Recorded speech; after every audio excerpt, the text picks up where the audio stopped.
Hi. When we studied the motion graph paper, we were trying to align two different point clouds. And to do this, we had an optimization function that basically says that we were trying to find the minimal distance between two point clouds if you did rotate and translate one of the point clouds. And that minimization functions had a closed form solution that we could use directly, and that's what we did in the study. But I've never tried to actually derive those functions myself to see how you get from that minimization problem to the optimized closed form solutions. So let's try to see how we could compute this. So the first thing I will do is I will just define a bunch of symbols that will be needed for SymPy.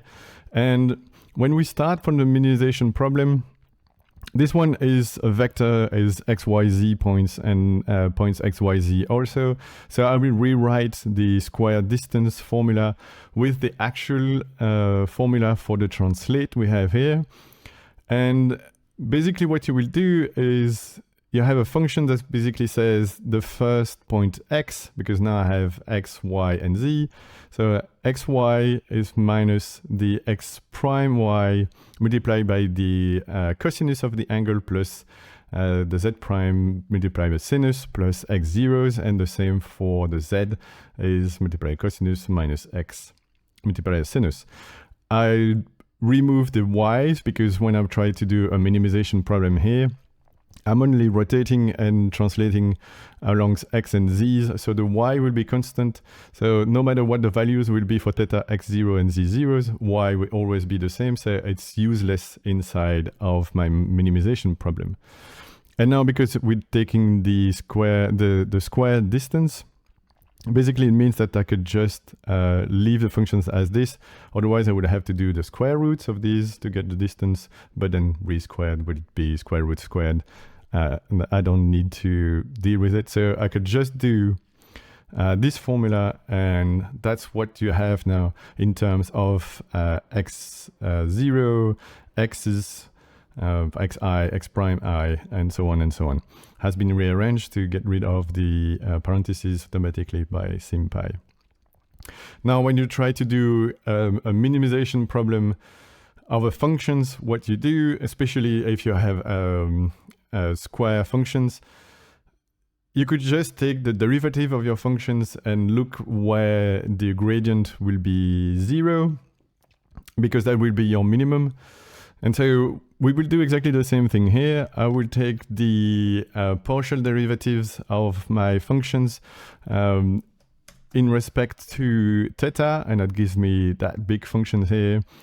And I take the partial derivative in respect to x0 and z0, and I get all those two here. Now, from those functions, what you do, as I said, you put them equal to 0, and I will expand them, so I will propagate the sums all over the place. So I get the first functions equal 0, the second and the third equal zeros. What I have now is a bunch of sums where I can see that I have also a bunch of constants inside of those sums. So I will try to factor those terms. And if I factor those terms, now I have 2 multiplied by a bunch of stuff equals 0, 2 multiplied by a bunch of stuff equals 0. I can get rid of those 2's because 2x equals 0 means x equals 0. The 2 is useless, so I can get rid of all those 2's. And I get now this with all the constants outside x0 cos 0 with the sums. And we can see that we have a lot of sums that are looking always the same. I get the sum of y z prime I, same as it's already here, the same with y xi. And inside of the paper, they already replaced those sums of yi xi by x bar, and I will do that same substitution here because it would make it more readable, and it will be making the life for SymPy a bit easier to solve. So I get the x bar, z bar, x prime bar, z prime bar defined as this one. I can do that substitution inside of my three functions. Now those start to look a bit more simple. And what we can see is that the first one still depends on x, z's, and theta, while the second one only depends on x zeros and theta, and the third one only on z zeros and theta. So I will try to solve those two for x and z, so I will be able to start to do substitution inside of the other one. So I'll solve x for x0 and I'll solve for z0. And if I do this, I basically have x zeros equal x bar minus x prime bar cosinus theta minus z prime bar sinus theta. And it's actually these functions. We actually found x zeros the same way they found it here. And we found z zeros the same way they found z zeros here. Now, because I have x0 and z0 only depending on theta, what I can do is that I take my x0 and I'll replace it inside of the first functions and do the same for the z0 all over the place. And if I do that substitution and then expands everything, luckily enough, a lot of parameters get cancelled out, and you have these big functions. And now it's only functions of sinus and cosinus theta.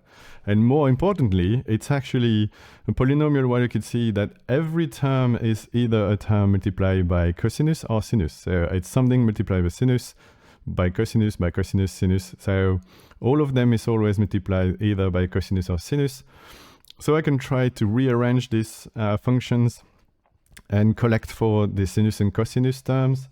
And what you end up with is something broken up. And what you end up with is something, a big functions multiplied by sinus theta and a big parenthesis multiplied by cosinus theta.